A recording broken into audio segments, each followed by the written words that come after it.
అందరికీ నమస్కారం. మన రాష్ట్రంలో ఒక ఫేక్ పార్టీ ఉంది. ఆ పార్టీయే గొడ్డల పార్టీ.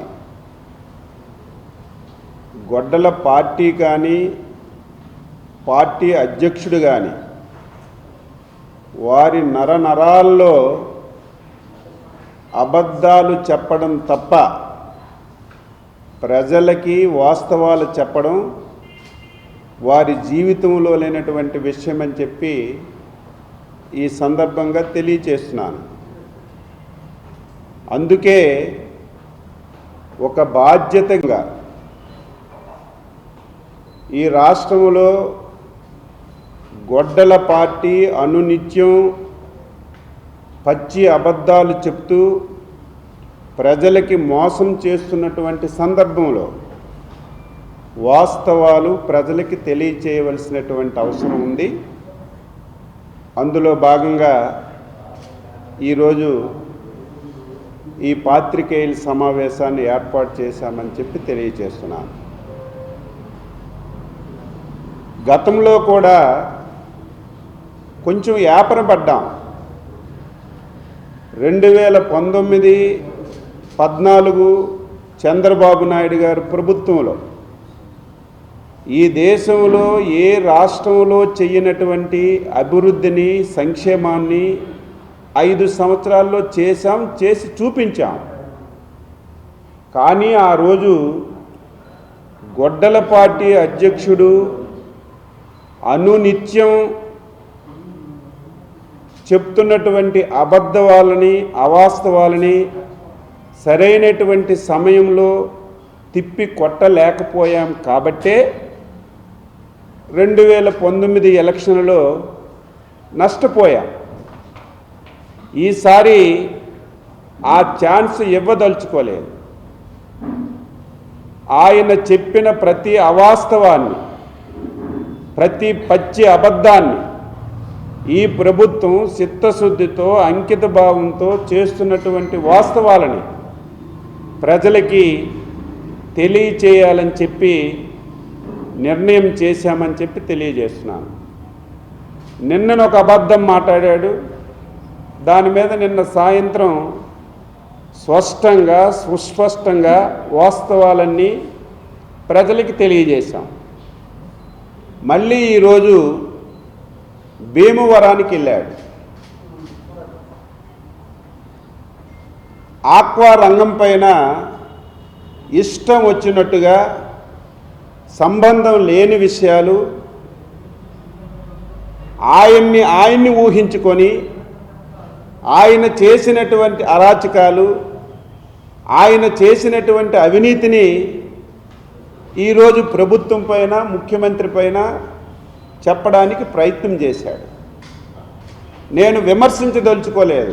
వాస్తవాలు ప్రజల ముందున పెట్టాలని చెప్పే నా ప్రయత్నం. ఆంధ్రప్రదేశ్ రాష్ట్రంలో ఆక్వా రంగం అనేది చాలా ప్రధానమైనటువంటి రంగం. రేపు భవిష్యత్తులో కూడా ఈ రాష్ట్రంలో ఈ రంగానికి చాలా ప్రాధాన్యత వస్తున్నటువంటి విషయం కూడా నేను తెలియజేస్తున్నాను. ఎందుకు ఈ మాట అంటున్నామంటే, వ్యవసాయం తగ్గించారు. వ్యవసాయం తగ్గించమని చెప్పి కూడా చెప్తున్నాం. దీన్ని డైవర్ట్ కావాలంటే కోస్టల్ జిల్లాలో ఈ రంగంపైనే ఆధారపడుతున్నటువంటి విషయం మనందరం కూడా గమనంలోకి తీసుకోవాలి.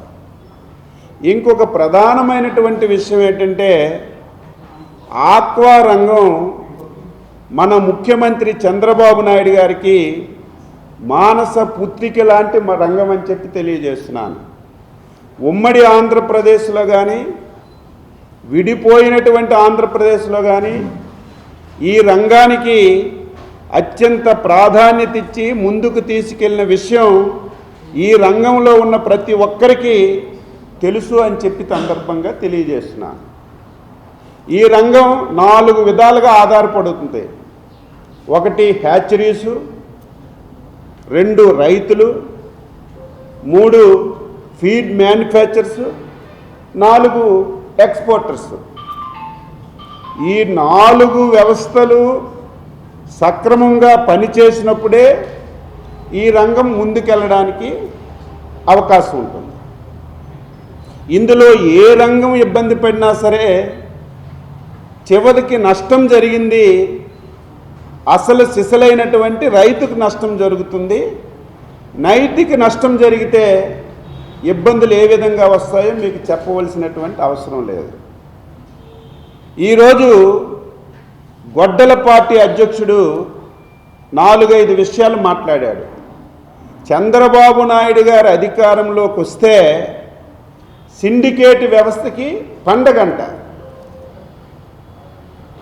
దోపిడీకి, సిండికేట్కి, అవినీతికి కేర్ ఆఫ్ అడ్రస్ ఎవరైనా ఉన్నారంటే అది గొడ్డల పార్టీ అధ్యక్షుడని చెప్పి నేను చెప్పడం కాదు, నిద్రలో ఎవడికి లేపి అడిగినా సరే ఆయన పేరు చెప్తారు. 2019-24 మొత్తం వ్యవస్థలన్నీ నీ గుప్పిట్లో పెట్టుకున్నావు.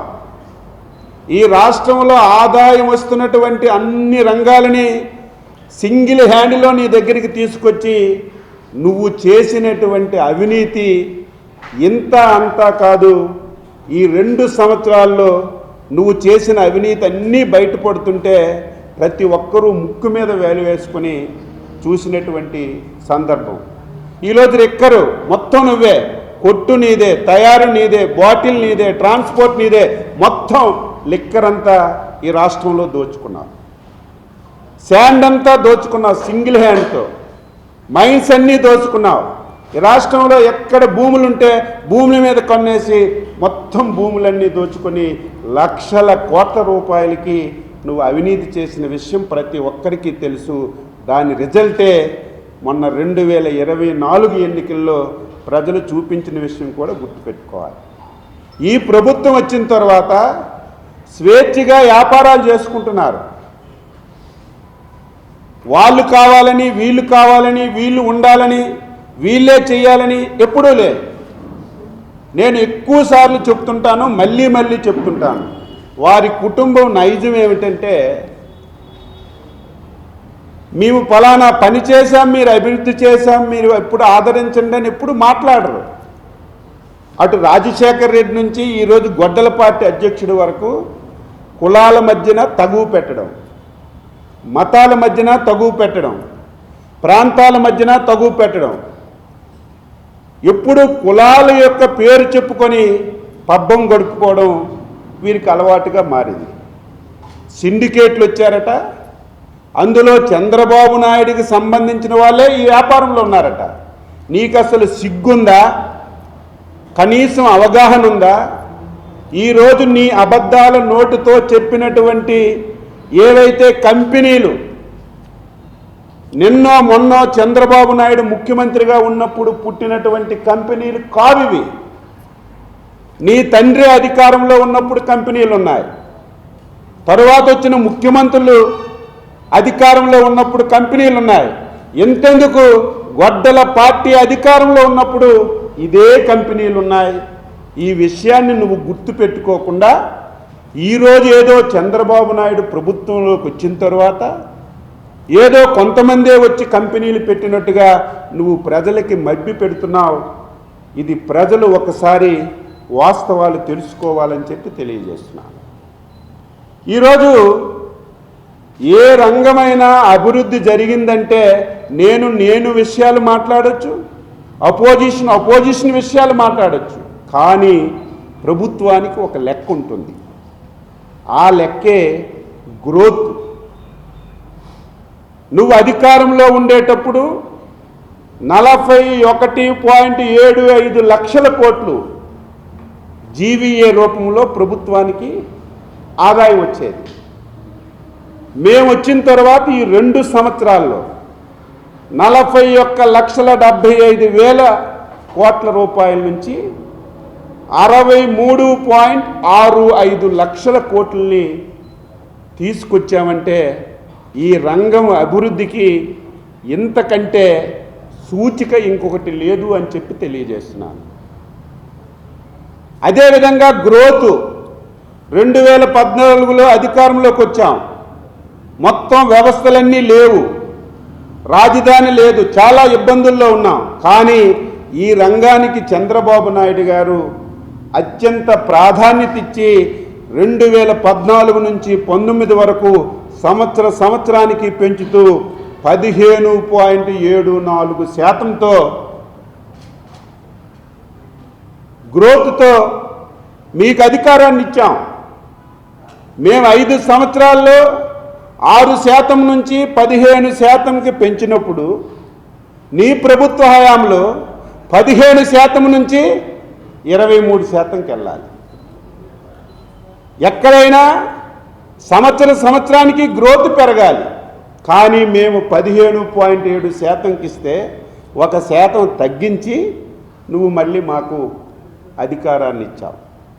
మళ్ళీ 2 సంవత్సరాల్లో ఈ రంగం మీద ప్రత్యేకమైనటువంటి దృష్టి పెట్టి ప్రతి సంవత్సరం ఈ రంగాన్ని ముందుకు తీసుకువెళ్ళాలని ఒక టార్గెట్ ఇచ్చి ఈ రంగంలో 19% గ్రోత్కి తీసుకెళ్లిన విషయాన్ని నేను సగౌరవంగా ప్రజానీకానికి తెలియజేశాను.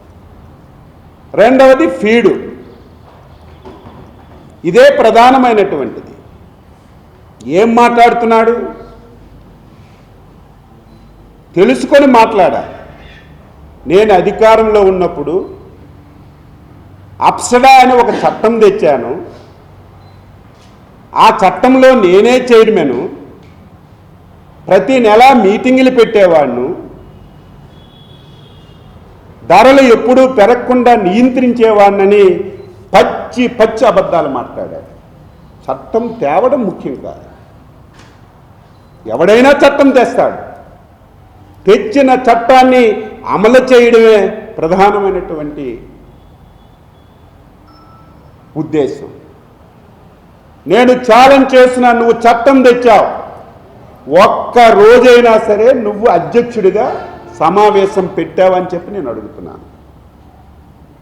నువ్వు కాదు, నీ కింద ఉన్నటువంటి కో చైర్మన్ కానీ, ఆ రోజు ఉన్నటువంటి ఆఫీసర్లు కానీ ఒక్కటంటే ఒక్క బాడీ సమావేశం పెట్టలేదు. సిగ్గు లేదు. నువ్వు చట్టం తెచ్చిన తర్వాత ఫుల్ బాడీ ఏర్పాటు చేసి మొట్టమొదటి సమావేశం పెట్టింది ఎన్డీఏ ప్రభుత్వం. అచ్చెన్నాయుడు వ్యవసాయ శాఖ మంత్రిగా నేను పెట్టినటువంటి సమావేశమే తప్ప నువ్వు చట్టాన్ని తీసుకొచ్చి అది పక్కన పడేసి దాని గురించి చట్టం తెచ్చాను అప్పుడా అని చెప్పి దీనివల్ల మొత్తం మేలు జరిగిందని పచ్చి అబద్ధాలు మాట్లాడుతుంటే ఆశ్చర్యం కలిగింది. ఫీడ్ ధరలు ఇదేదో ఇప్పుడు పుట్టింది కాదు. ఏదైతే ఆక్వా రంగంలో ఫీడ్ ఉందో 2 వస్తువుల మీద ఆధారపడి ఉంటుంది. ఒకటి ఫిష్ మీలు, 2 సోయాబీన్. నేను ప్రతి మీటింగ్లో చెప్తాను, ఎవడైనా కొత్తగా వచ్చిన వ్యక్తి మాట్లాడితే దానికి ఒక అర్థం ఉంటుంది, ఎవడైనా వింటాడు. కానీ నిన్నటి వరకు గొడ్డల పార్టీ అధ్యక్షుడిగా ఈ రాష్ట్రానికి అధికారాన్ని వెలగబెట్టినటువంటి నువ్వు చేసింది గుర్తుపెట్టుకోకుండా ఇష్టానుసారంగా మాట్లాడితే ప్రజలు నమ్ముతారు, నాకెవరు ఆన్సర్ చేయరని నువ్వు అనుకుంటే అది పొరపాటు. నీకు ఆన్సర్ చేస్తావు. నువ్వు 2019-24 ఆ రోజు ఫిష్ ఫీడ్, ఆ రోజు ఇంటర్నేషనల్ మార్కెట్లో రా మెటీరియల్ రేట్లు ఏమీ పెరగలేదు. ఇటు సోయాబీన్ పెరగలేదు, ఇటు ఫిష్ ఆయిల్ కూడా పెరగలేదు. నువ్వే ముఖ్యమంత్రిగా ఉన్నావు,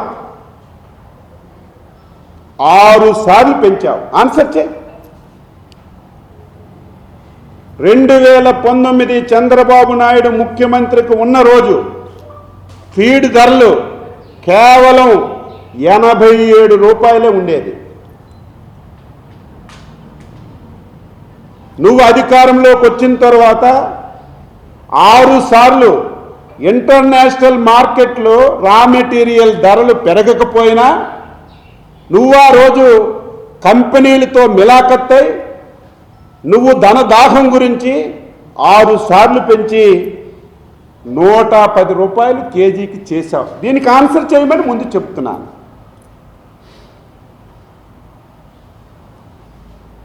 మేము అధికారంలోకి వచ్చాం, వెంటనే 6 రూపాయలు ఈ కేజీ మీద తగ్గించాం. అందరికీ తెలుసు, రైతులకు తెలుసు, ప్రతి ఒక్కరికి తెలుసు. ఈ రోజున్న పరిస్థితులు ప్రతి ఒక్కరికి తెలియాలి. ఇదేదో అచ్చెన్నాయుడో చంద్రబాబు నాయుడో ప్రభుత్వం పెంచలేదు. ఒక బాధ్యత గల ప్రభుత్వంగా అప్సరా కమిటీని ఏర్పాటు చేశాం. రైతుల్ని, ఎవరైతే ఫీడ్ ఫ్యాక్టరీ వాళ్ళు అందరినీ కమిటీలో పెట్టి 6-7 గంటలు కూర్చొని, ఇది మాకు సంబంధం లేదు, మీరు కూర్చోండి. ఇంటర్నేషనల్లో విపరీతంగా పెరిగాయి.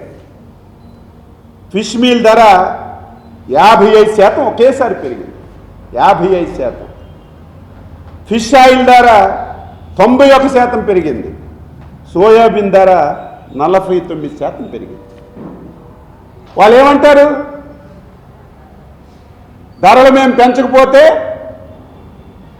ఫ్యాక్టరీలు మూసేయాలి, ఫ్యాక్టరీలు మూసిస్తే మొత్తం ఈ రంగం కుదేలైపోతుందని రైతులు ఎదురుగే చెప్తే, ఆ రోజు ముఖ్యమంత్రి గారు ఒక ముఖ్యమంత్రిగా ఒక ఇష్యూ మీద 5 గంటలు కూర్చొని డైరెక్షన్ ఇచ్చిన విషయాన్ని ఈ సందర్భంగా గుర్తు చేస్తుంది. వాళ్ళు అనుకొని కొంత రేటు పెంచారు. అది కూడా పెంచకూడదని చెప్పాం, కానీ పెంచకపోతే మా ఫ్యాక్టరీలు మూతేసుకోవడమే తప్ప ఇంకొక మార్గం లేదంటే, అది జరిగితే ఇదేదో సిండికేట్లు, చంద్రబాబు నాయుడు వర్గం వాళ్ళు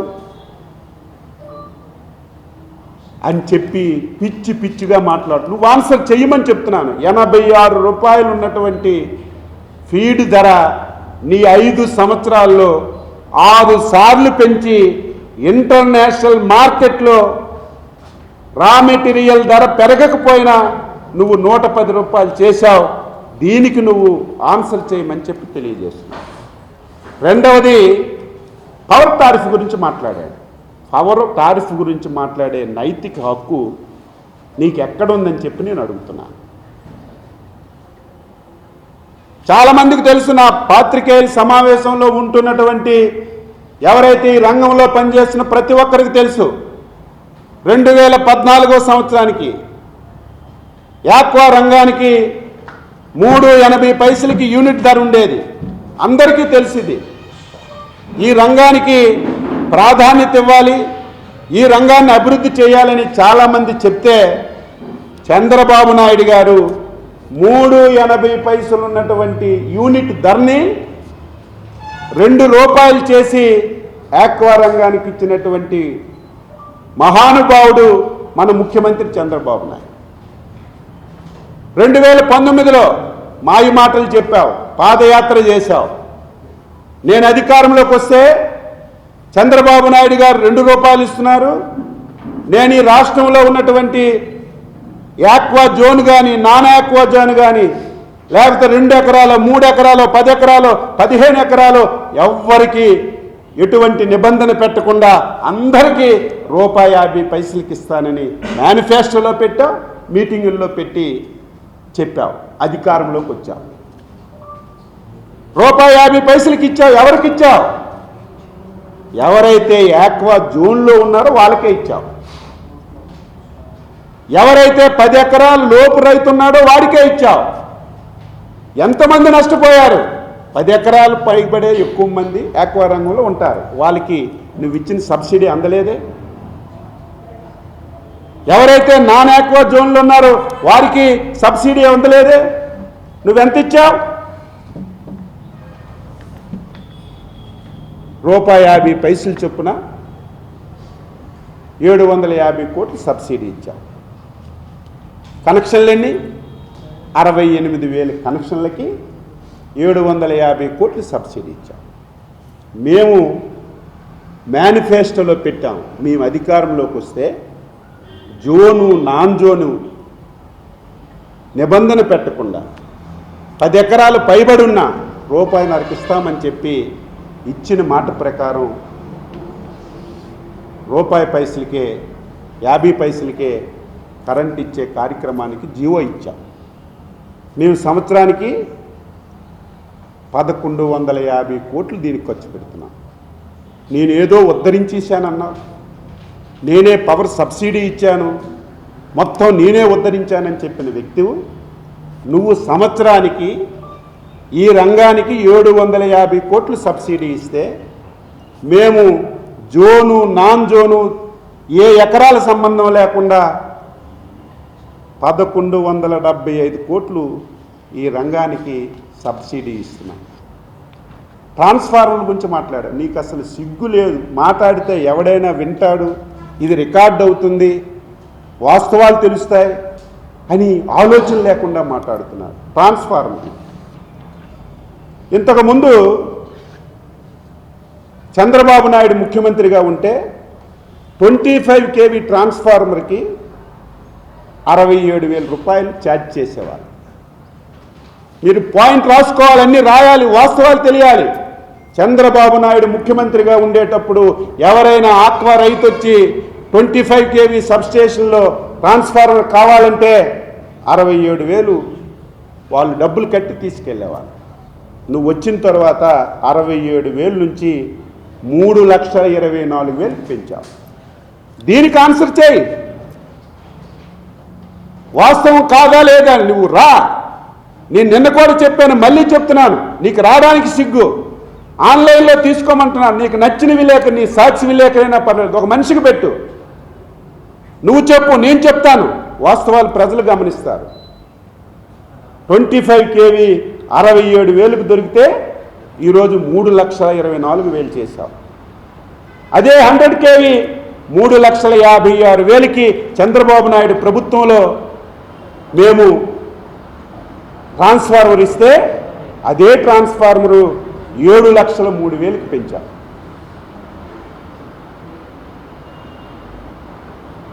ఎంత పెంచావు? దీనివల్ల రైతులకి చాలా నష్టం జరుగుతుంది.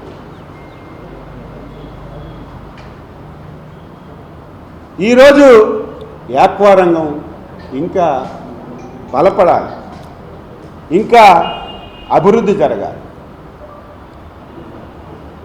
ఈరోజు ధరలు పెరిగిపోయాయి. నీకు తెలుసు, నాకు తెలుసు. ఒకప్పుడు 100 కౌంటు 180 రూపాయలకి పడిపోయింది నీ హయాంలో. కనీసం ఆ రోజు నువ్వు పట్టించుకోలేదు. ఈరోజు కూడా బాధ్యత గల ప్రభుత్వంగా ఫీడ్ ధరలు పెరిగాయి, రొయ్యి ధరలు కూడా పెరగాలి. దానికి అనేక కారణాలు. ఇంటర్నేషనల్ మార్కెట్, మొన్ననే ఇరాన్ యుద్ధ ప్రభావం, అందులో అమెరికాలో ట్రంప్ ఆంక్షలు, ఇవన్నీ వచ్చిన వల్ల ఈ రంగం చాలా ఇబ్బందులు పడింది. అయినా ముఖ్యమంత్రి గారు ప్రత్యేక చొరవ చూపించి ఇది ప్రధాన రంగం, ఇబ్బందులన్నీ అధిగమించాలని, ఇటు అమెరికా మార్కెట్ దెబ్బతీసిన, ఇరాన్లో యుద్ధం వచ్చిన, ఇంటర్నేషనల్లో ప్రాబ్లమ్స్ వచ్చిన ప్రభుత్వం నిరంతరం పర్యవేక్షించడం వల్ల గ్రోత్ రేట్ ఎక్కడా తగ్గకుండా పెంచుకుంటూ పోయాం. ఇంకా ఈ రంగాన్ని పెంచవలసిన అవసరం ఉంది. ధరలు తగ్గాలి. మొన్ననే విశాఖపట్నానికి కేంద్ర మంత్రి గారు వచ్చారు. ముఖ్యమంత్రి గారు స్పష్టంగా చెప్పారు, దీని మీద ధరలు తగ్గించాలి, ఇంపోర్ట్ ధరలు అని చెప్పి. మళ్ళీ రేపో ఎల్లుండో ముఖ్యమంత్రి గారు ఆదేశాల మేరకు నేను, మా ఆఫీసర్లు మళ్ళీ కేంద్ర మంత్రికి కలుస్తున్నాం. ఈరోజు సోయాబీన్ ధరలు తగ్గించమని, ఫిష్ ఆయిల్ ధరలు తగ్గించమని. ఈ 2 ధరలు తగ్గితే ఫీడ్ ధరలు తగ్గుతాయి. దీనివల్ల రైతుకు మేలు జరుగుతుంది. ఇక రేట్లు పెంచితే ఏదో ధరలు పెరిగాయని పెంచడం కాదు, ఒక విధానం తీసుకొచ్చాం. అప్సడాలో నువ్వు విధానాలు పెట్టావు, దేనికి? 4 గీసుకోవడానికా? ఒక మీటింగ్ కూడా పెట్టలేదు. ఈరోజు అనునిత్యం మీటింగ్ పెడుతున్నాం. ఇప్పుడే ఒక మీటింగ్ పెట్టాం. ధరలు పెరిగినప్పుడు మీరు పెంచడం కాదు, ధరలు తగ్గినప్పుడు కూడా ఆ ప్రాప్తికి మీరు తగ్గించాలని స్ట్రిక్ట్గా కండిషన్లు పెట్టి అనునిత్యం 15 రోజులకు ఒక సమావేశం పెట్టి ఇటు రైతులు ఇటు పరిశ్రమ యాజమాన్యం అందరూ కూర్చొని అందరూ సామరస్యంగా చేసుకోమని ఒక సిస్టాన్ని ఎస్టాబ్లిష్ చేసి ముందుకెళ్తుంటే వార్వలేక చూడలేక ఇష్టం వచ్చినట్టుగా మాట్లాడుతున్నావని ఈ సందర్భంగా తెలియజేస్తున్నాను.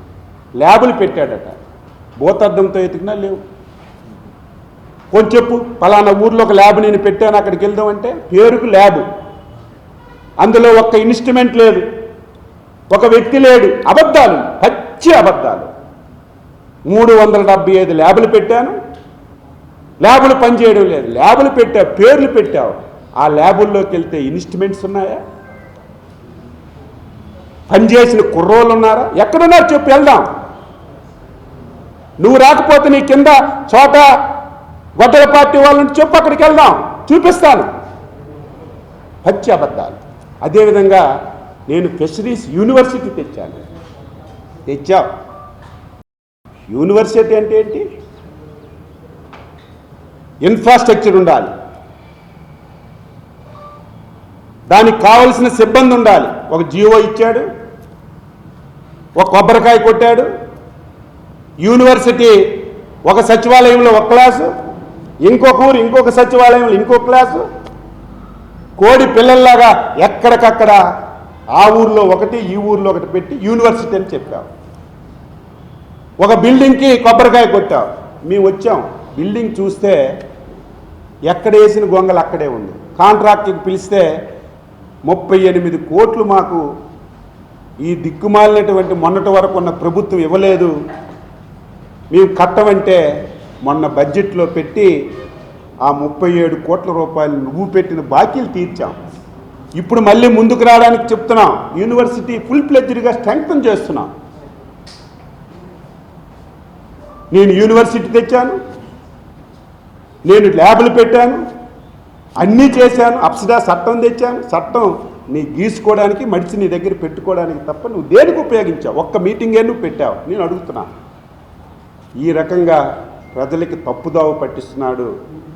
వాస్తవాలు ఆక్వా రంగంలో ఉన్న రైతులు ఇప్పటికే తెలుసు. ఈరోజు మీటింగ్ కూడా చూస్తే 200 సారా ప్యాకెట్లు ఇచ్చి ఆక్వా రంగానికి సంబంధం లేని వాళ్ళకి తీసుకెళ్లి మీటింగ్ చెప్తే నీకు ఆ నిమిషానికి తృప్తి పడతావేమో తప్ప నిజమైనటువంటి రంగంలో ఉన్న వాళ్ళకి ఈ ప్రభుత్వం ఎంత కష్టపడుతుంది, ఇబ్బందులు ఉన్నాయి, ఆర్థికంగా చాలా సమస్యలు ఉన్నాయి. ఈరోజు 12,500 కొత్త కనెక్షన్లు ఇస్తున్నాం, దానికి 320 కోట్లు ఖర్చు అవుతుంది. డబ్బులు లేవు, అయినా సరే ఈ రంగాన్ని అభివృద్ధి చేయాలని మనం మాట ఇచ్చాం. ఆక్వా నాన్ ఆక్వా రంగాలని అందరికీ ఇద్దామని ఆ జీవో కూడా ఇచ్చి ముందుకెళ్తుంటే ఈరోజు నువ్వు అభినందించవలసింది పోయి మాట్లాడితే విమర్శలు, మాట్లాడితే కులం. నీ కొత్తగా మేము అనుకోవాల్సిన అవసరం లేదు. నువ్వు రోడ్డు యాక్సిడెంట్నే కులాన్ని ఆపాదించావు, అలాంటిది ప్రతిదానికి కులాన్ని ఆపాదిస్తావు. నీ నైజం అది. ఈరోజు రేట్లు పెరిగితే పెరిగాయి. నేను అడుగుతున్నాను, నువ్వు కూడా భారతీయ సిమెంట్ నడుపుతున్నావు కదా. 2019కి భారతీయ సిమెంటు ఒక బ్యాగ్ రేటు ఎంత ఉండేది? 2019కి నువ్వు దిగిపోయేసరికి ప్రతి సంవత్సరం మిగతా సిమెంట్తో సంబంధం లేకుండా విపరీతంగా ధరలు పెంచి ఆ ధరలతో ప్రభుత్వానికి ఇచ్చి నువ్వు లబ్ధి పొందావు. ఎప్పుడైనా తగ్గించావా? కనీసం ఆ ప్రయత్నమైనా చేసావా? మేము ఈరోజు ప్రతి రంగాన్ని ప్రాధాన్యతలో తీసుకొని వ్యవసాయ అనుబంధ రంగాలు ఈరోజు ఎన్ని ఇబ్బందులు వచ్చినా, ఎన్ని సమస్యలు వచ్చినా, మార్కెట్లో చాలా ఇబ్బందులు ఉన్నాయి, అయినా సరే ఈరోజు మేము అన్ని విధాల ఏ ఒక్కరికి ఇబ్బంది లేకుండా ముందుకు తీసుకెళ్తున్నామని ఈ సందర్భంగా తెలియజేస్తూ ఈ వాస్తవాలన్నీ ప్రజలు ఆక్వా రంగంలో ఉన్న రైతులు తెలుసుకోవాలని చెప్పి కోరుతున్నాను. ఏది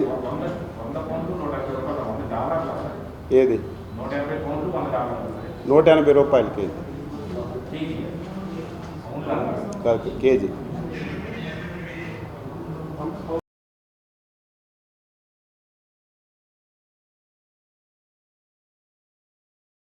మొన్న కూడా విశాఖపట్నం మినిస్టర్ గారు వస్తే మాట్లాడారు. మళ్ళీ రేపో ఎల్లుండో, మొన్నే వెళ్ళవలసింది, ఆయన యూరప్ క్యాంపులో ఉన్నారు, మళ్ళీ రేపు ఎల్లుండి మేము అందరం వెళ్ళి మళ్ళీ రిప్రజెంట్ చేస్తాం. ఈరోజు కూడా అయింది, ఇప్పుడు కూడా మీటింగ్ అయింది, వైండప్ చేస్తాం. మేము కూడా అంటే చెప్తాం అది.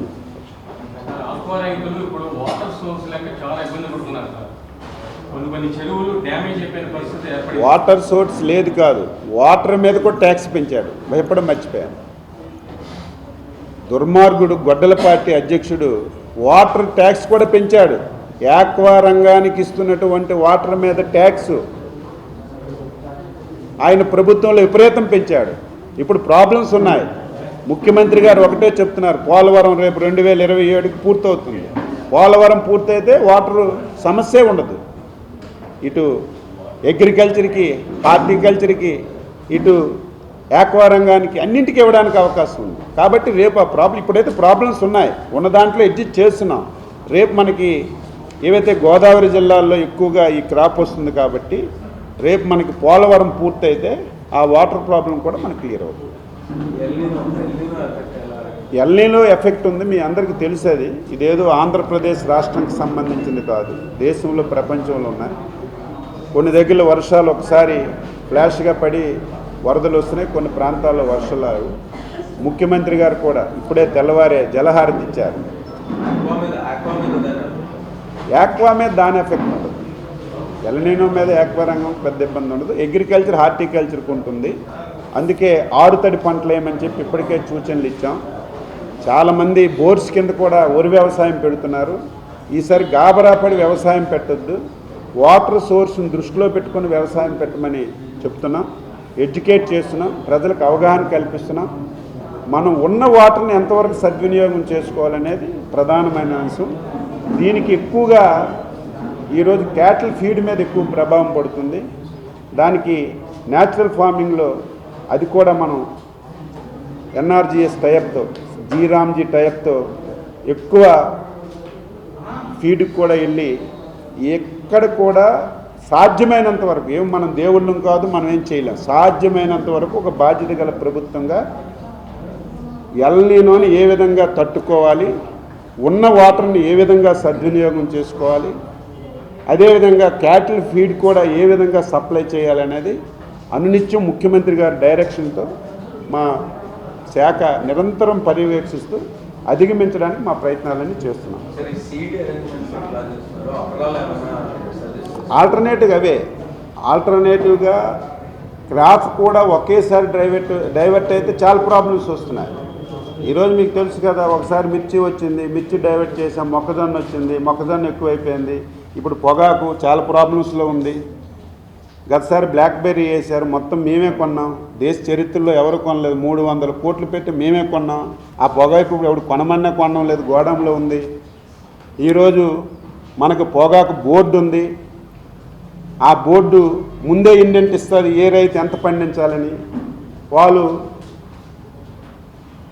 ఇచ్చిన దానికంటే డబల్ 3 వంతులు ఎక్కువ పండించారు రైతులు. గత సంవత్సరం ధర వచ్చిందని, ఇప్పుడు ధర పడిపోయింది. రేపో ఎల్లుండో మళ్ళీ నిర్మలా సీతారామన్ గారు వస్తున్నారు మన రాష్ట్రానికి.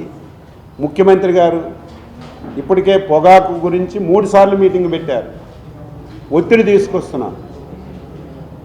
మళ్ళీ ఎల్లుండి నిర్మలా సీతారామన్ గారు వస్తే ఆవిడ దృష్టిలో కూడా పెట్టి ఏ విధంగా కూడా పొగాకుని ఇమీడియట్గా సేల్ అయ్యే విధంగా అనునిత్యం మేము ప్రయత్నం చేస్తున్నాం.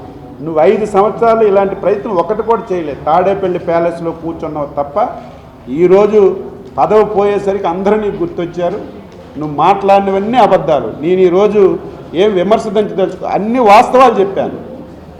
నువ్వేం చేసాం, మేమేం చేసాం, గతంలో ఈ రంగం ఎలాగుండేది, రేపు భవిష్యత్తులో ఈ రంగాన్ని ఏ విధంగా తీసుకెళ్తాం అనేది స్పష్టంగా చెప్పాను. విఘ్నులైనటువంటి ప్రజలే ఈ విషయాన్ని తెలుసుకోవాలని చెప్పి కోరుతున్నాను.